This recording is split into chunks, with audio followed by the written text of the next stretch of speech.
open cooperations, we have always openly requesting. Okay, I mean, we can take the challenge. Now you have the Rang Undang-Undang Perhimpunan Aman. Okay, Gerakan privately has said they disagree, they want to do it. Don't do it after the amendment. Come with us to reject the RUU's Perhimpunan Aman, because that is the request of the Bar Council.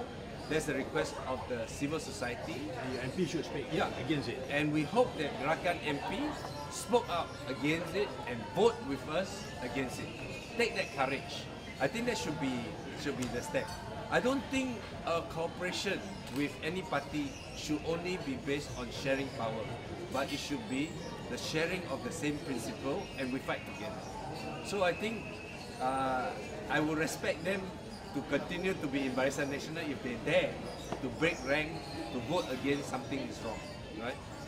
I much prefer that if this cannot be done, individual Gerakan members should make their stand to speak out and to work with us.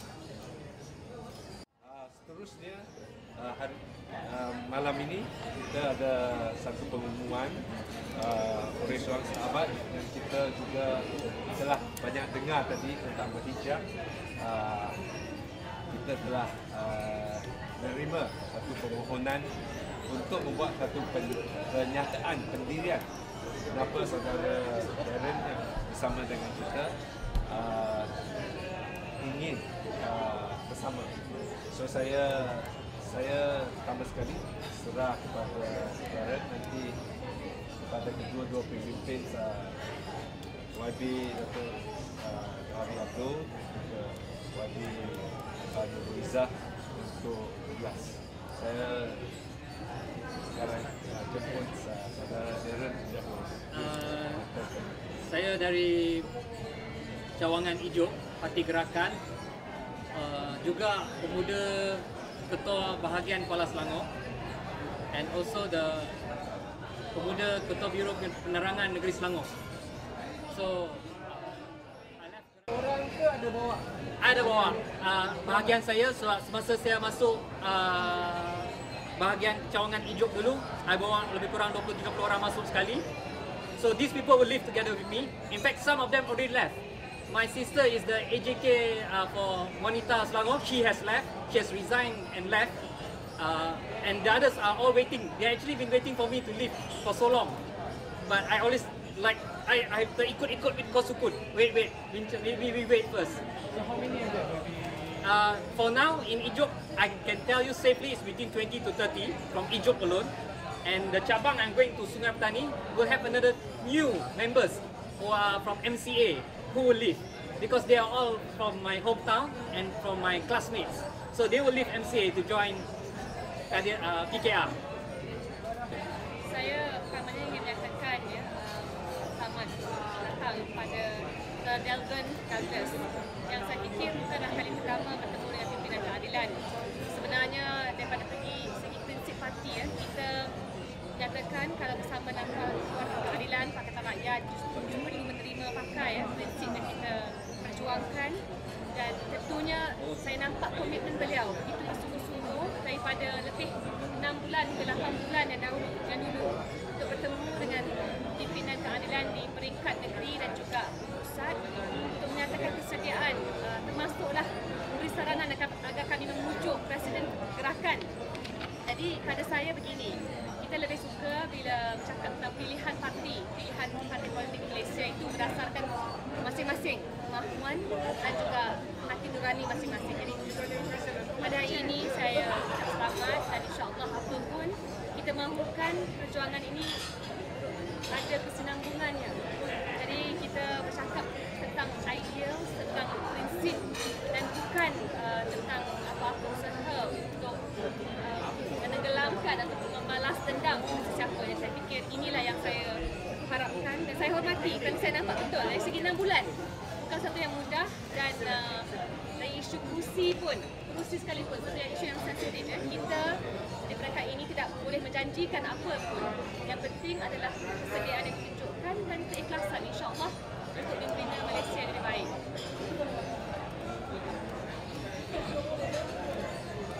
saya mengucapkan tahniah kepada Darren.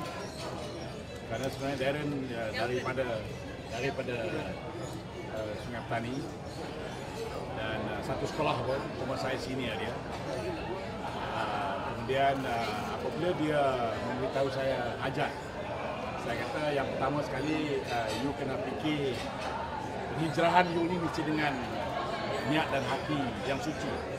Kerana you dah dengar banyak ucapan-ucapan pimpin daripada Pakatan Rakyat dan you yakin bahawa Malaysia harus berubah dari apa yang ada. Jadi dia sebut dia yakin dan saya kata kalau dia yakin maka cabang keadilan Sungai Petani sentiasa mengalu-alukan kehadiran dia dan kita akan bekerjasama untuk sama-sama membangunkan bukan saja Sungai Petani tapi juga Malaysia yang lebih baik. Apatah lagi dalam keadaan sekarang ini pilihan raya dah dekat, kita perlukan semua pemikiran, idea-idea yang bernas dan tenaga anak-anak muda bagi membangunkan. Ini satu kerja yang besar, satu kerja yang berat. Kita perlukan komitmen semua orang. Dan alhamdulillah beliau bersama-sama dengan kumpulan-kumpulan dia telah pun menunjukkan komitmen untuk sama-sama dengan perjuangan ini. Dan saya kira ramai lagi di antara anak muda yang telah pun menghubungi saya untuk sama-sama menyertai bukan saja parti ini tetapi juga sama-sama menyaksikan bahawa perubahan ini akan berlaku dalam masa yang terdekat ini. Saya ucapkan terima kasih dan juga masyarakat. Saya hanya ingin tambah sedikit. Saya sebenarnya kita beberapa kali saya pernah bertemu dengan dia dalam perhimpunan dan juga tentang berbagai isu yang beliau sokong. Semua pun beliau dalam gerakan. Saya juga yakin sebenarnya manifesto gerakan ini mirip kepada keadilan dan banyak yang telah diperjuangkan, matlamat yang diperjuangkan oleh gerakan sangat-sangat dekat dengan keadilan. Hanya dalam Barisan Nasional sudah terbukti dia tidak dapat direalisasikan. Dan oleh itu saya mengalu-alukan orang muda terutamanya dan juga mana-mana pihak dari akar umbi atau pemimpin yang bercita-cita untuk melaksanakan apa yang telah diperjuangkan, prinsip-prinsip yang diperjuangkan oleh gerakan itu, datang bercantum tenaga dengan kita supaya cita-cita ini dapat ditunaikan. Jadi itulah sebab saya discuss dengan Darren, dia pun percaya begitu. Dengan langkah ini harap kita boleh mencetuskan sedikit pemikiran reflection dalam gerakan supaya bolehlah kita bersama-sama ketepikan perbezaan kepartian tapi fikir bagaimana kita dapat mendorong perjuangan ini untuk merealiskan multiracial Malaysia yang saksama dan okay. Any questions?